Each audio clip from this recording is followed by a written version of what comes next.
I've been thinking about Christmas a lot lately. Not the Christmas we have now, really, with the algorithm curated playlists and 5 streaming services fighting for our attention and our subscription, and Santa showing up in commercials trying to sell us a luxury SUV. No, I'm talking about when Christmas was special. I'm talking about back in like the 70s, 80s, and 90s when Christmas wasn't a content drop, but it was a season. A slow, glowing buildup, kind of. A countdown that lived in the air and in the malls, in the music, and most importantly, on our TV screens. Because back then, television was a shared culture. And like Halloween, Christmas lived on our screens in a way that united everyone.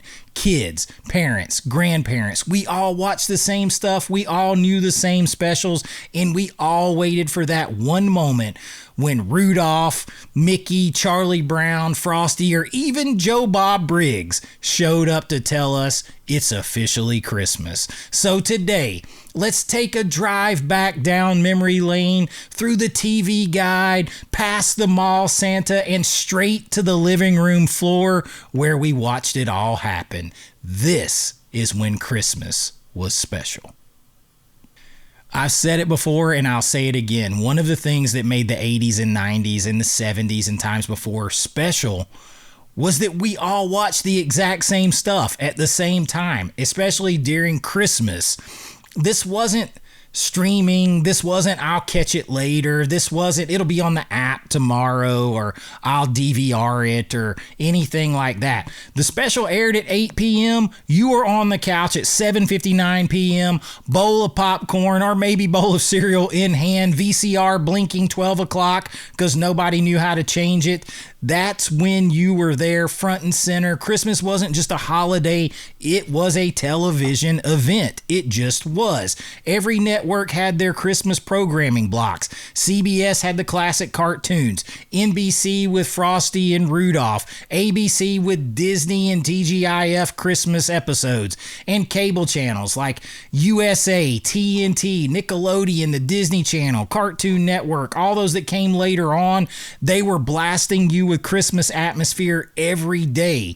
December felt different because TV made it different. The commercials, all that kind of stuff, it built hype. It controlled the countdown. It told us what Christmas looked and felt like, and everybody was looking at it the same way. And if you were a kid anytime between the 60s, 50s, or the 90s, Christmas didn't start until you saw the Rankin logo. Rudolph the Red-Nosed Reindeer, Santa Claus is Coming to Town, Frosty the Snowman, Little Drummer Boy, all these things, they weren't just specials, they were rituals. They were yearly rituals and traditions that we maintained. They aired once a year, usually just once, and missing them felt like you missed Christmas entirely. And talk about aesthetics, the stop motion, the claymation, the puppets, the sets that looked like someone built them out of a Christmas shoebox or something, the tiny felt costumes that they wore, the janky but charming animation that still looks awesome today. And the music, put one foot in front of the other, silver and gold, holly jolly Christmas, snow miser, heat miser song, Little Drummer Boy, all these things. These songs lived rent-free in our heads back then for decades before we even knew what that meant. Schools played them at Christmas assemblies, shopping malls blasted them, and your parents hummed them without even realizing it. I still do today. Rankin Bass didn't just shape our childhoods, they set the Christmas template for the entire country. Those specials gave Christmas a uniformed face, a sound, a feeling. And every year when they came on, ABC, CBS, NBC, we were all part of something bigger together. And then there was the Disney Christmas Parade. I mentioned this in another video. Disney allowed me to come in with my movie camera and film the Christmas Parade, but that thing used to be on TV all the time. Now it still is, but it's not the event that it was. But before YouTube clips, before DVRs and TikToks that chopped the parade into little pieces, this was a Christmas opener. It was like a Super Bowl on Christmas morning. You woke up early, you maybe opened a few presents, you watched the parade, you watched Mickey, Minnie, Goofy, and of course Santa Claus, and they rolled right down Main Street. It is beautiful. It is still beautiful today. It's Christmas comfort. We're big Disney fans. That was something that I was into as a kid, and I remember the nostalgia of it, and they still do it, but it's just kind of pushed back. People don't look at anything the same because we're so distracted everywhere at a million different places. But those parades, absolutely beautiful. Start with Mickey and end with Santa Claus. And then TV show episodes. This was a big video that I'm working on for the channel as well because they were so important. Every single show back then did a Christmas episode. And it wasn't a throwaway. It was a big part of the show. They weren't just a single one-off holiday special.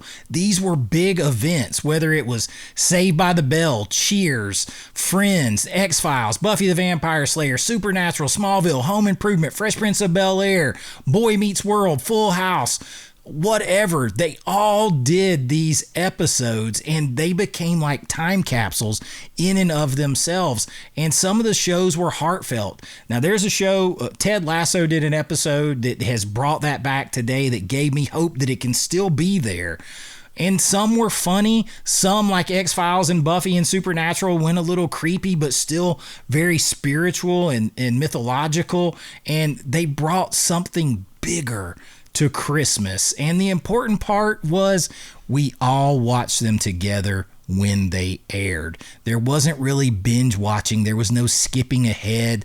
This meant that everyone at school or work the next day around the water cooler or the water fountain or at lunch were talking about the same shows, the same episodes. It was a shared experience that made Christmas feel like something we were all participating in together instead of divided and off a million different ways.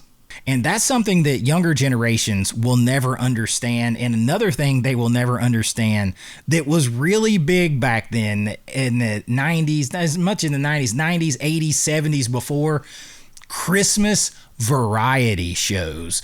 Dolly Parton did these, the Osmonds, Bob Hope, Kenny and Dolly, Barbara Mandrell, the Muppets, even random celebrities who barely had a career would pop out at Christmas with a special episode of something like a rite of passage, and everybody watched them. We all watched them because Christmas TV variety was comforting and it was more Christmas stuff to watch. It was cheesy in the best way possible, but we enjoyed it. It felt glamorous. It felt very Hollywood, but also personal and coming into your living room. Today, we get a few Netflix versions that ain't the same. Nothing feels like the warm, slightly chaotic charm of network Christmas variety. And that's something that has really gone by the wayside. And then in between all of these specials and TV episodes and Rudolph's and Buffy Christmas and variety shows and all this kind of stuff was the real Christmas magic. It was Christmas commercials, and they were everywhere. They made Christmas back then. You know exactly what I'm talking about. Coca-Cola polar bears, the Hershey Kisses bell ringing, the Campbell Soup snowman melting into a kid, Ronald McDonald ice skating with a little girl, the Folgers Peter's Home for Christmas commercial ad that ran for 30 years. These weren't ads. They were signals. You saw like the Hershey Kisses playing and the bell ringing. We wish you a Merry Christmas, and boom, the season officially started in your mind.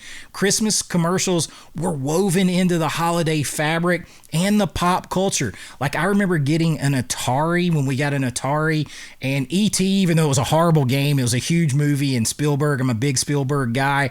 There's this long, just elaborate commercial where E.T. walks into the house and he's dressed as Santa Claus, and he leaves that horrible E.T. Atari game in there, and we see the Atari and the kids rush down. That is amazing. It was part of it. Or even 7-Up, one of the greatest Christmas commercials ever, with the little red dots when they were guys. Commercials used to be really entertaining, especially at Christmas. And these things were Christmas, whether it was beer companies or 7-Up or Atari or Nintendo or what, Walkman was a big thing. There were Christmas commercials, the Norelco Santa Claus sliding down the snowy mountain on a razor. All of these things were huge. They were signals, and they were part of the pop culture that we all shared, especially at Christmas time. And then for guys like me, big horror fans, there were things like Joe Bob Briggs. And man, I grew up on Joe Bob Briggs and shows like that, and Elvira and stuff. And even though they were horror centered, they did Christmas, and Joe Bob's still doing Christmas. They had the late night cult movies. Joe Bob's Christmas specials were like the secret menu of holiday season. You got Merry Joe Bob Christmas, Joe Bob Saves Christmas, all that stuff. And he would show like wild Christmas horror movies like Silent Night, Deadly Night, Black Christmas, Jack Frost, Santa's Sleigh, like all this stuff mixed with his signature drive-in totals, trivia, and jokes. While everyone else watched the wholesome specials, I'd get with like my older brother and uncle, and we would watch like Joe Bob Briggs, or it'd be with my dad, and we'd watch Joe Bob Briggs, or I'd just watch it by myself if I could get it with my antenna, and then later with cable. But watching these like Christmas themed horror movies and a guy in a cowboy hat breaking down the body count, it was kind of like a different kind of Christmas, a Christmas for misfits or the film guys, the horror guys, or maybe even just the insomniacs sometimes. But it added another flavor that you couldn't get anywhere else, and you really couldn't get away from Christmas. Even in a situation like that, everyone was in on it, and that was huge. But then this is where all of those things that I just mentioned come together, and that is that the VCR changed Christmas forever.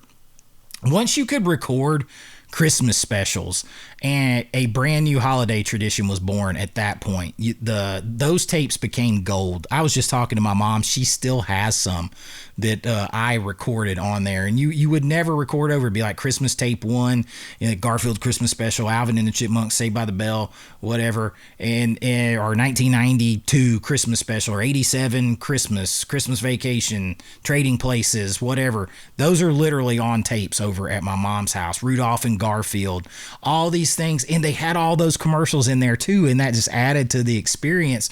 And you'd watch that same tape every year with the original commercials intact, so it became sort of like this time capsule family tradition. The VHS fuzz, the warp tracking, the static during the transitions, and all that kind of stuff. This was Christmas, as crazy as it sounds.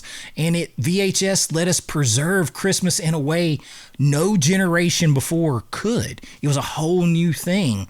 But it didn't advance it and change it and divide it. And it brought it together into a time capsule that we preserved, kind of suspended animation there. We built our own holiday playlists and Christmas marathons and all that stuff. But we were never disconnected with streaming, because we had to be there to watch it, to record, and we had all those commercials and everything else, so it always took us right back to that same place in time with everyone. So it was very different, and you can't replace it with a streaming menu. And I say all this not to say that Christmas today is bad, because it's not bad. It's different. We've let go of some really good things, and we've traded it for some not so good things. But the magic definitely feels smaller. The season feels shorter, more rushed. It's drowning in too much content, not too little. It's way too much. It's overwhelming. It's a punishment of too much to pick from. It's kind of a weird thing. You're drowning in decisions to make till you just get frustrated and make no decision at all. And in the 80s and 90s, culture was more focused, more shared. Today, we're all watching different things. We can't decide what we want to watch. We're watching them at different times on different apps. We've lost a communal countdown, that monoculture, that shared pop culture, the moments when everyone, literally everyone, stopped and turned on the same thing at the same time.